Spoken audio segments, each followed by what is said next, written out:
আসসালামু আলাইকুম। নতুন রান্নাঘর চ্যানেল থেকে সকলকে শুভেচ্ছা। বাটার নান রেসিপি করে দেখাবো, তো প্রথম থেকে শেষ পর্যন্ত স্কিপ না করে দেখুন। তো দেখুন এখানে কি কি উপকরণ নিয়েছি। তো এখানে দেখুন ইস্ট নিয়েছি,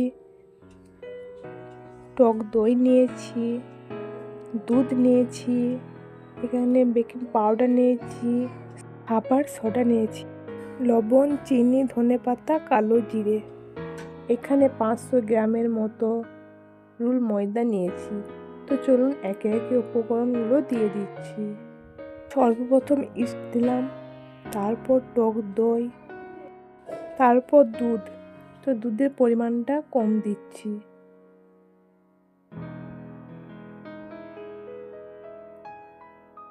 তো সব কিছু দিয়ে একসঙ্গে মিশে নেব।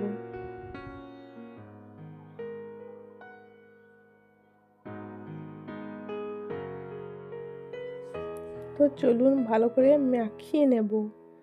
তো তার আগে দেখুন এখানে 2 থেকে 3 টেবিল স্পুন মতন সাদা তেল দিচ্ছি, যাতে মাখাটা ভালো হয়। তো চলুন হাতের সাহায্যে এবার মাখিয়ে নেব। দেখুন সুন্দরভাবে মাখিয়ে নিয়েছি। উপর থেকে হালকা জল দিয়ে আধ ঘন্টা মতন রেস্টে রেখে দিচ্ছি। তো দেখুন গোল করে নিয়েছি। চলুন এবার রুটি বেলে নিচ্ছি। দেখুন ওপর থেকে কালো জিরে, ধনিয়া পাতা ছিটে দিয়েছি। তো হালকা করে আবারও বেলে নিচ্ছি। তো দেখুন বেলা হয়ে গেছে। তো উপর থেকে হালকা জল দিচ্ছি। তো দেখুন এবার তাওয়ার মধ্যে দিচ্ছি।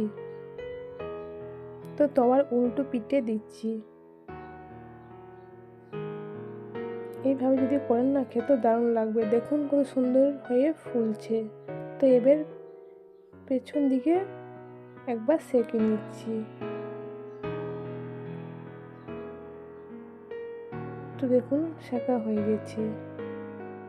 কত সুন্দরভাবে ফুলেছে দেখুন। দেখুন ব্রাশের সাহায্যে বাটার দিয়ে দিচ্ছি ওপর থেকে। দারুণ খেতে লাগে। তো এই রেসিপিটা ভালো লাগলে লাইক সাবস্ক্রাইব করে দিন। আর আমার রেসিপিগুলো যদি ভালো লাগে তো আমাকে এগিয়ে যেতে সাপোর্ট করবেন।